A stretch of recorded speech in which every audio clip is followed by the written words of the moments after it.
hey, this business, your main part of your business is doing restoration work, which is relying on stuff that happens, right? I mean, how do you predict that? I mean, we're not holding you accountable for whether there's a storm, And so my people are. That's right. My people are like, you better make it rain.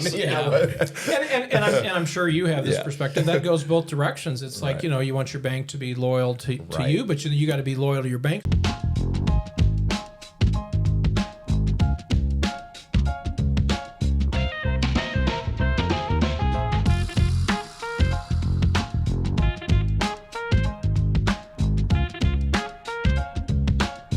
So joining us at the table today is Micah Bartlett, the former president and CEO and chairman at Town and Country Bank, now titleless. Unemployed, whatever word you want. Titleless like the golf ball. Titleless. How is it going for the first? How long has it been? It's been a few months. It's going great. But first of all, thanks for having me, guys. Thank you. We've had a lot of good conversations over the last months and years. We have, I've been gone a little bit. It's time for another conversation. So this seems like the perfect way to do it. But in my case, I probably need to clean it up just a little bit when the recording's on, I'm guessing. We can always bleep that out. No, it's been going great. We the Town and Country merged with Heartland Bank on February 1st, and I kind of finished up my service shortly thereafter. So I've been enjoying the retired life since then. And you have a motor coach, so tell us about that. Oh yeah, that's our baby. We love our motor coach. Yeah, we bought our first one in 19, and the one we have now we bought in 20, and it's one of these big 45-foot diesel coaches, And so we take it to a place we have in Florida, and this year took it in November and leave it all season and kind of fly back and forth. This time, obviously, we got to use it a little bit more, and so we were in Florida for several months, and then we've just taken a 30-day trip home. Normally I'm wanting to stay in Florida as long as I can, and then I hurry up and drive home as fast as I can. This time we got to take a little extra time. That's nice. Yeah, I love it. How was driving the coach through the mountains? It was fun. I think my knuckles are finally not white anymore. But yeah, we were visiting my brother and sister-in-law in Chambersburg, Pennsylvania, and so we had to take Route 30 to hit the turnpike. And she says, Micah, I don't know, those mountains kind of scare me out there in a car. Right. Exactly. And so we're heading out there, and you see all these warnings like trucks over a certain weight shouldn't be going over the bridge and all these things, and needless to say, it was a little stressful. The mountains up, mountains down, all these winding turns, and we got through the first mountain range, and I turned to my wife Peggy and I said, okay, good, we made it through there, until we realized there was two more that we had to go over before we got to the turnpike. But it's all part of the deal. It's all part of the deal, yeah. Builds character. Right. I don't want that character building exercise. So 33 years in banking, correct? 33 years. I started at a little bank, State Bank of Girard, about a half hour south of Springfield, when I was in high school, actually. As a teller. As a teller, My high school business teacher, Miss Keller, awesome lady, recommended me to the local bank. They were just looking for some summer tellers, to kind of fill in.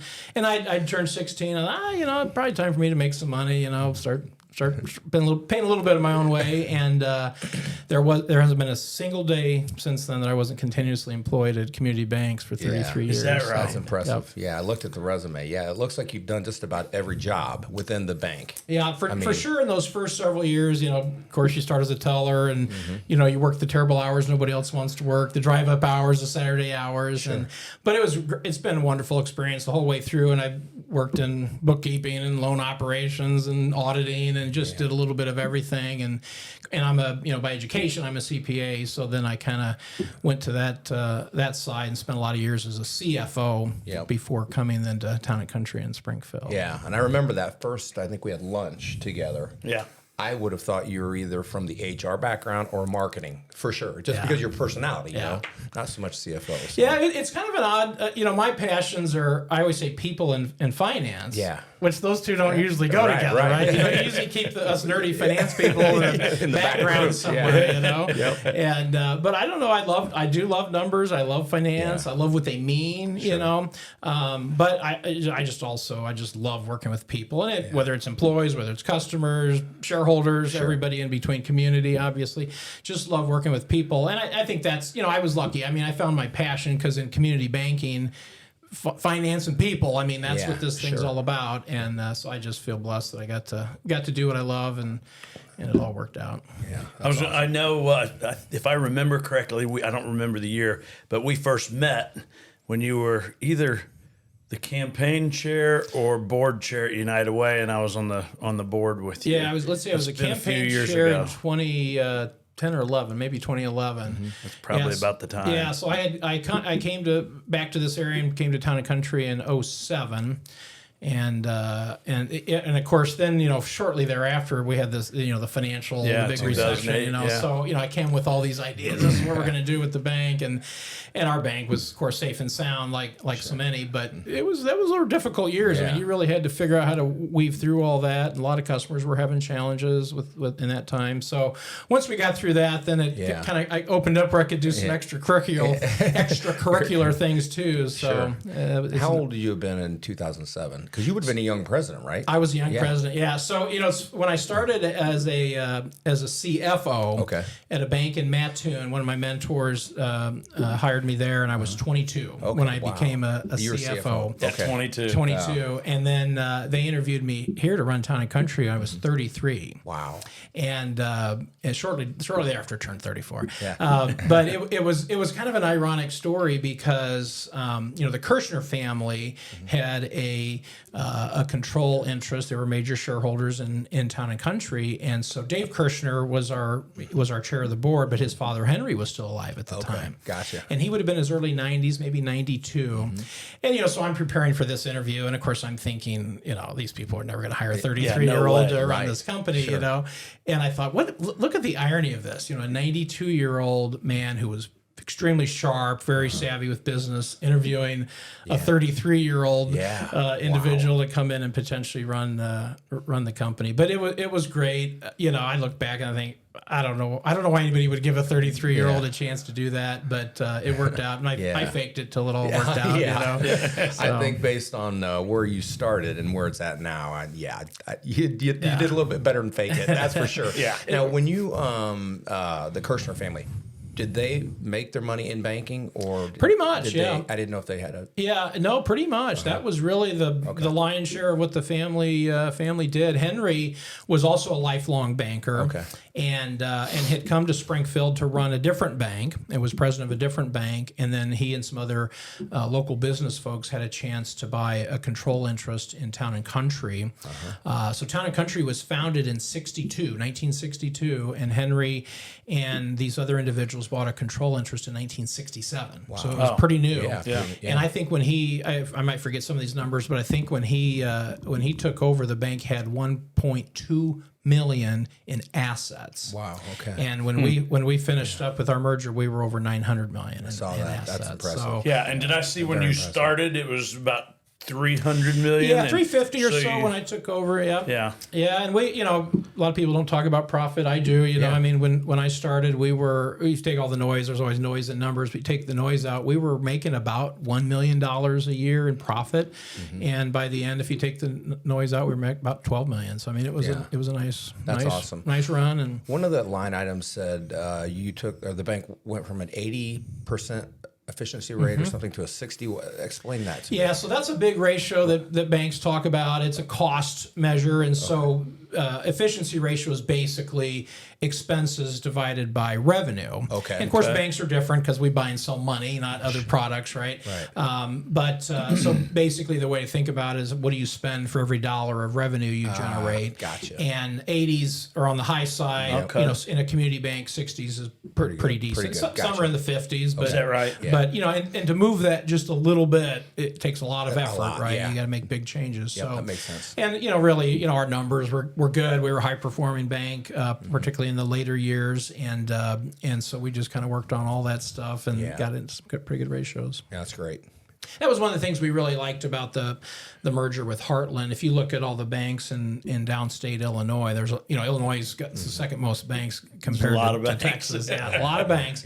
But Heartland and Town and Country were two of the highest performing banks in downstate Illinois. Is that right? So made for a really nice combination, and obviously the markets worked, and a lot of other reasons why it worked. But all in all, it's been a pretty good experience. It's been a good experience. Everybody knows, obviously, with mergers, there's stuff, and that's there's stuff that affects customers sometimes in a negative way, a lot of positive ways. There's stuff that affects employees in negative ways, sometimes positive ways, but on balance, it's been a very successful merger. I'm very proud of the whole thing, but I'm particularly proud of our team, who I think just did a tremendous job of facilitating our side of a very effective merger. And so, and it was, done for all the right reasons, as you can imagine. Banking is getting really challenging. We were doing great, but when you really look forward, in financial services, it's becoming more and more and more a scale business, like so many are. But it's really becoming a scale business. You've got to invest huge amounts in technology, and then also really change your business model to be relevant. We look at banking in the U.S. and draw conclusions about it. But when you compare to other countries, even for example, China is actually farther along in digital currencies and digital financial services even than in some aspects than we are in the U.S. Right. Okay. So it's a really changing industry. So this merger was good to give us both more scale to make those investments for the future. But quite frankly, it was also good, from an ownership perspective. We were quasi-public, meaning our stock was quoted on the over-the-counter market, but we weren't an SEC-registered company. We weren't traded on an exchange, but people could buy stock. Anybody could buy stock in Town and Country, but we were quasi-public.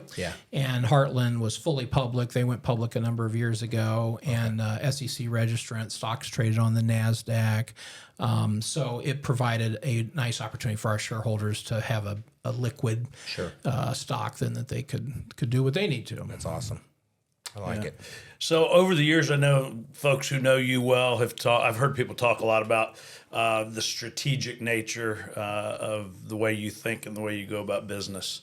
And I think just in our personal conversations, we've seen that. Would you say that's the biggest value add that you brought over the years to Town and Country, was as a visionary, strategic thinker and leader? Yeah, I'm sure you guys feel the same way. Sometimes you don't want to put that label on yourself, and we did it. And it takes a whole team of people, and there's this people part of me, there's this finance part of me, but I'd like to think that I was just never satisfied to think, hey, we're just going to come in and open the door every day and do today what we did yesterday. We're always looking for kind of the purpose of our organization, the meaning, the mission. And, you got to mix. And I think why we were so successful, culture was number one. We had a very unique culture. A lot of purpose behind that in terms of what we stood for, but also you have to have a good business strategy, and unfortunately in community banking, it's hard sometimes to kind of get out of the mold because it's so highly regulated that there's all this pressure for everybody to be all things to all people, right? There's this pressure to do that because you got to serve this part of the community, you got to serve this part of the community, you got to serve everybody. Whereas in most businesses, you're like, well, no, I'm going to pick a segment or a niche or something, right? Whereas in banking, there's a lot of pressure to kind of be all things to all people. And so we really worked with that and found a way to fulfill that kind of promise of what community banks stand for, but still be focused and prioritized in our business. And so particularly in the last, I'd say 5, 6, 7 years, we got, really focused. And so our two primary areas, it's still broad, but our two primary areas of focus was, kind of commercial banking, which is small business banking in our type of markets. And then we also had a very successful mortgage banking operation where we provided mortgage product not only through our own retail network, but then we also had a wholesale network where other banks fulfilled their mortgage products through our platform. And so those were really the two areas that we focused on, the most. But we did a lot of special things. Again, I'm going to give the credit to everybody else that we worked with, but we were probably a little more innovative and sophisticated than what maybe some people realized in terms of some of the specialty things that we did behind the scenes. We did some affordable affordable housing products, and we got into, of course, SBA, our mortgage programs. There was a number of other kind of specialty programs that we got into as well. And so that really allowed us to kind of grow in the basic way, but then also have a few of these niches that we got really good at. Interesting. Yeah. And the acquisition process, you acquired 10 banks along the way? Does that sound right? No, just 3. We have 10 offices. 10 offices. Okay, we have 10 offices, which is interesting. I'm trying to remember. When I started, I think we had 9 offices when I started. But we added and subtracted. Okay. So, and part of that was by focusing, this isn't always popular, but we had to close offices because what we realized is, hey, this is first and foremost a technology, digital play in the future, right? And so we invested in that. Well, some of the smaller offices maybe didn't make as much sense anymore. So quite frankly, we did both sides of that. So we ended up doing 3 acquisitions, which was a total of 6 we acquired did 3 different acquisitions, which would have included 6 banking offices. Okay. But then we also, quite frankly, closed some of those that we acquired and closed some of those that we had. So in the end, then we were we're of course headquartered in Springfield, but we went north. We were in Bloomington and Lincoln, and west over to Jacksonville and Quincy, east over to Decatur and a couple of communities around there, and then south to Edwardsville and Fairview Heights. Okay. So we had, 8 counties. We had a pretty good market share. And the way we looked at our lending market, that covered about a third of the state. Yeah. So we'd look at, customers and deals and that kind of southwest third of the state. Yeah. So it was a good run. What did you enjoy the most about banking and what you did at Town and Country? Gosh, that's a good question. I told people, just being honest in the end, some of this stuff, I'm always honest, but sometimes you don't say what you're really thinking when you're employed. Right. And but I always say, I probably loved a third of what I did. I tolerated, and it was fine, the middle third. And then I'll be honest, there was a third of it that I hated, because because it was regulatory stuff. And, we just spent so much time doing things that I knew were not helping our customers and our community, but we had to do it because we're a regulated institution and somebody made us do it, right? Sure. Yeah. But I think the things that I loved, obviously I loved going out and visiting with our clients, and particularly our small business clients. And I always say I live vicariously through our clients, and so I loved it, particularly when we get a new client. I'm figuring out somebody's story, how they got into business, how they made money, how they're continuing to be successful. But even for me, it wasn't just for me about, okay, it's interesting and I want to figure this business out because we're going to loan them money and we got to make sure they can pay it back, right? But I actually gained a lot of perspective about things that we could be doing in the bank by looking at business practices from non-banks. Because I think a lot of industries get myopic and they look at how their competitors do everything. Well, why not look at another successful business that's totally outside of your industry, but then kind of relate it back? Makes sense. That's customer service. Sure. Well, they do that for customer service. That could be an interesting way to think about it in banking, right? Yeah. So I just love that. Because, every meeting I'd go to, there's something. I take notes all the time. I'd get back to the car and I'd write down, 3 or 4, 10 ideas, like we could do this. So I just love that. And then of course I just loved working with our employees, you know, and I love, I'm kind of a geek. I love banking. I love finance. And so I love it when I had an opportunity to share knowledge, just, be part of conversations, help people come along. And so, the people side of it is just what I really loved. Do you have any speaking engagements coming up? I saw I've done some speaking. Yeah, I do some speaking from time to time. I just wrapped up a leadership program that I was helping with our state industry association, the Illinois Bankers Association. Oh, okay. They were doing a new leadership development program, so I was the subject matter expert for that to kind of take some general, kind of like we were just saying, take some general business concepts but relate it to banking. So I look forward to staying engaged in that way. I've been putting off some things, and I think I've got 6 or 7 video calls just this week from different things that I've been putting off. But so I'm going to stay actively heavily engaged. Probably not gonna be back in banking full time. Won't but be banking, yeah. No, I don't think. I don't. You never say never never. say never, yeah. I'm officially retired, but I'm 49 years old. I'm not done in business. I've got some interest for some business things that I want to do. I'm actually working with my son a little bit. He's got a turnaround firm, and so he works with usually distressed companies, and a lot of times it's going to come as a referral from a bank, or they've got a company that's maybe outside of some covenants, or they're having some distress, and so he really goes in and does some financial work, and sometimes that's refinancing debt, but then also it can be operational process, things like that. And so I'm working a little bit with him. He's really good at that stuff. He's got the edge for that. I'm more of the banker, the finance guy, but we're going to work together a little bit on that. And in the long run, what I really want to do, I love, I love business. I love obviously this people and finance thing that I talk about, but I like ownership. I like the idea of owning, businesses, investing in businesses. And so what I'm going to really be looking to do in the long run is being much more active kind of in the investing and business ownership side. It's interesting in the community bank world, the vast majority of banks are community banks, local, smaller community banks. But as a market share, community banks actually only control about 10% of the nation's deposit market share. Is it? Wow, so they're 80+% of the number of banks, maybe more than that, but they only control 10% of the deposit market share because the regionals and money center banks are huge. But they control 40% of the small business lending. Oh, okay. And so that's dramatic, right? Yeah, only 10% of the overall banking business, Right. but 40%, because community banks are much better at taking care of the needs of small businesses because you need to know people. You need to have a story. It's not about a model. It's not about applications and letting a computer, make decisions.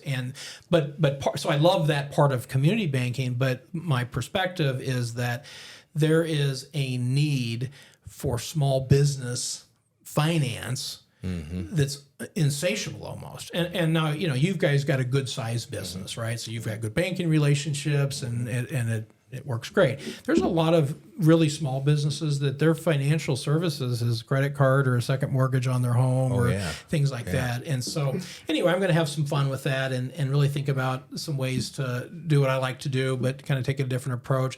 There's probably a business out there, some owner wants to sell his business, wants to have a succession plan. Maybe he's got an employee who could run it but doesn't have the money to buy it. Yeah. There's a need in that. Sure. I think there's a lot of need there. Maybe you will be back in business I'll at be some back point. in business. That's awesome. Now, did you guys have a salon? My wife and I that was pretty cool. Owned a hair salon. So one of the statements I used to always tell people is everything I know about banking I learned from my wife's hair salon. But it was the same point that we were making earlier, right? It's like it's customer service. Now they actually get to touch the scalp and stuff like that. They really frown on that in banking. They don't want you to do that. No, that's kind of a no-no. But no, we her sister, who unfortunately since passed away. It's been over 10 years ago, but her sister started it. Her sister was the hairstylist. Awesome, creative person, just wonderful in the industry. But then Peggy, who I met in banking, ended up going to work for her sister in the hair salon. And after we had moved to Springfield, actually in 2008, then we bought the business with a couple of the stylists that were there. And so we had that until 2020. So very successful business. She had about 20 employees, pretty good sized revenue, and a very successful business. So we lived a crazy life for a while. We were living in Springfield. I also had a place in Northern Illinois. She'd kind of go back and forth. And I was active with it as, behind the scenes, doing the books. But, I'd go up there and help with employee meetings and strategy sessions or whatever. It was a very successful business. And I really, it was time for us to, to transition that. And these other stylists that owned with us, they were able to buy it from us and kind of keep it going. Cool. So it worked out well, but I miss it. I mean, I really liked being in business and having your own. And I always told people, look at the bank. I mean, it's just a given. We're going to make payroll every other week. I Right. mean, we're a bank is money. Yeah, right. I'm not sitting around figuring out which bills we can pay and which bills we can't pay. Yeah. But in that hair salon, I got it wasn't a theoretical test anymore. It was a real test of how businesses work, the stresses you have, the things you're thinking about. All these employees' well-being is on us to run a good business, and it helped me be a better banker because I realized, people aren't waking up every day thinking about their checking account and their banking relationships, but they do think a lot about the financial situation of their business or their home. Well, for sure. So it's those finances. Yeah. But the banking products are, they're just banking products, right? So it gave me a lot of perspective on how to think about it. Well, I'm always fascinated at how expensive hair products are. So that had to have been a profitable side to the salon Well, we business. had a positive bottom line. Do you use a lot of hair products? Well, Is that why I'm using less. I'm using less, unfortunately. I'm actually due for a haircut now, but my hair just keeps trying to escape from my face. Me But too. but I'm putting some good stuff on there to try to keep as much of it as I can for as long as I can. join the club, right? Actually, the hair salon business. Actually, a lot of salons are not profitable. It's a very fragmented business, and there's a lot of stylists that are they're cutting hair every day, just working their tails off, and the business itself is really not making that much money. Gotcha. It's a tough business, just to make a profit in, but but you got to run it as a business. That's the thing. When you were talking about your son's business and the turnaround business, is he focused on any particular industries? Does he stay to certain sectors? Not really, but it does tend to be just more manufacturing based by the nature of the work because he's getting a call from a bank because someone's out of a borrowing base, which is maybe related to their inventory or receivables or things like that. So not as much on the service business, but he's done some of that too. It's really they're kind of industry agnostic. It's any business that has a little distress and needs an independent, unemotional view of how to come in and see a path forward. And, we're all guilty of this. You've done what you do, and sometimes you just can't see what an outsider can see. Right. It was the same thing even in banks. I'd look at another bank and I'd be like, well, I'd do this if I was at that bank. Well, that guy probably could see what I should do different. Well, and we do things here at our company that, if somebody came in from the outside, if we were in a distressed situation, they would cut most of that expense out, Whereas for me, it has been justified over the years, right? Yes, right. And so, but yeah, you're right. Interesting. And there's is he a finance guy or an accounting guy? Yeah, he also got his degree in accounting, became a CPA. Early on when he was younger, I told him one time, because I actually always saw him more as like a sales and marketing guy. He's got that gravitas, But I told him one time, I said, the one thing about accounting is when you understand the numbers, that's at the dead center of the business. You'll understand business if you understand the numbers and how it all comes together. Every faction of business is just as important, but that's how you can understand business. So he does that, and he's good with numbers, but he's really better at. What he's really good at is he can kind of cut through the BS that there is in business. Does he physically go into the business and have an office in there and all that and work? Yes. Okay, gotcha. Yep. Interesting. Yeah, he's really good at it, and a lot of times I'll even get lost in the numbers or the story, and he can see through all of that stuff. Does he go in as a consultant then? Basically, a role as a consultant and working? Okay, gotcha. And he's also worked to to sell businesses. He's sold some when that's what the owner decides that's the path, and he can really help with that. And that's one of the things as I work with him here. One of our ideas is to help businesses kind of create a little bit of a network. Because there's a lot of buyers and sellers out there, and there's a lot of high net worth individuals, family offices that look to buy businesses. And one of our ideas is to kind of work with people rather than, it's time to sell a business, work with them over a longer period of time to kind of pull back the drapes a little bit and maybe let some of these potential buyers in sooner so that they gain confidence in the business. They know the business. They've seen it, instead of, why is this business for sale right now, right?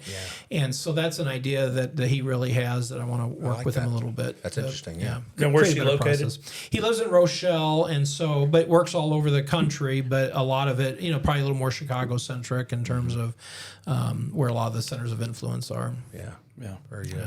Well, I know we've always banked with community banks, and it's nice because typically you might know half the people that are on the loan committee or on the board, and we had our business is so weather driven. We have so many assets tied up, and if Mother Nature is not cooperating, as you've been here a year and a half now, it can go south pretty quickly. Yeah. And you still got to pay your people.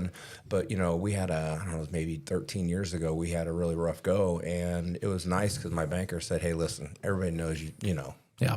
No, that's situation. Just and everyone, and you can sleep good at night for as sure. a small businessman. Well, and everybody talks about the most. We talk about the 5 C's of credit, loaning money, and one of them is character, which everybody, real bankers agree that's the important one because you know somebody. Yeah. But it also having that track record, and we certainly had a lot of clients that had good years and bad years, and unfortunately, as things get more and more reduced to only numbers and only analysis. Right.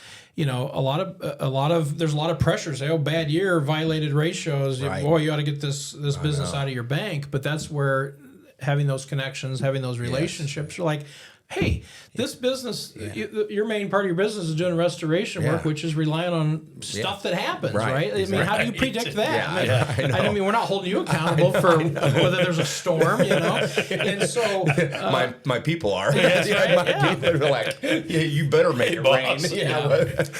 And I'm sure you have this perspective. That goes both directions. It's like, you want your bank to be loyal to you, but you got to be loyal to your bank so you can establish that track record so that you know the stories. Couldn't agree more. Yeah.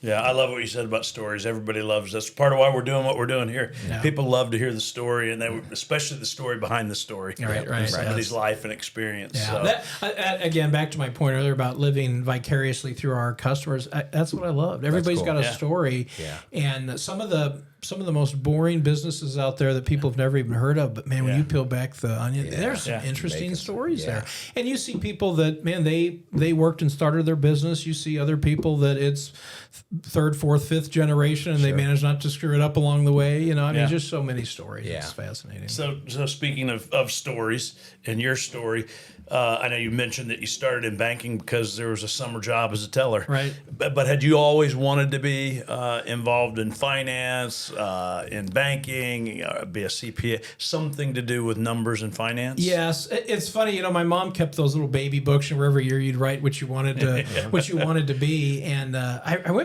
one time. I was looking back at that, and one year I wrote that I wanted to be a used car salesman, and I had no idea where that came from. And I reflect on it now. I have all respect, all professions. Used car salesman, a lot of money to be made in that business. But I remember thinking, not new car salesman. Right. I wanted to be a used car salesman. Maybe you met somebody that's a used car salesman and you really liked it. That's very specific, But no, and of course by that point I had this teacher that I mentioned in high school. I was in the accounting classes in high school, and I just really took to that, And so, and of course she saw that in me, which is why she made that recommendation. We used to do in that. I remember in the accounting class we would do these simulations where everybody had to be a different business, and you all work together in class to create this economy. I was the banker, early on, and you were supposed to have 3 people do that job, and I'm like, no, I can do this by myself. So I sit at home and cancel the checks. I'm 15 years old or something. But so I had a little bit of that early on. I was my first paying gig was mowing yards. My father actually passed away right before I was born. My mother remarried, and we lived up in Minooka, Illinois, for a year and a half until my stepfather retired. We lived in a trailer park, single wide trailer park. Oh wow! And so I was in second grade, and I had a self-propelled mower. And I would go out and just mow yards on this self-propelled second grade, you know. Yeah. And so I was the youngest. My siblings would be in watching cartoons on a Saturday, and I'd come in like, got another yard. I just made $1. and so I was always like, money was kind of my thing, you know. And the funny thing is, I put that money in a cigar box. My dad was smoked cigars. I had these cigar boxes. I never spent it. I never spent it. I didn't make the money to spend it. I made it to save it, you know. And hopefully that part paid off too. Obviously, I've always been a very disciplined saver and investor, you know. I just from early days, that was my thing. You still balance your checkbook every month? I don't do that, believe it or not. That's a good sign. That means you got plenty in there. You know what I mean? That's all I was saying. There's the guys like me that balance their checkbook.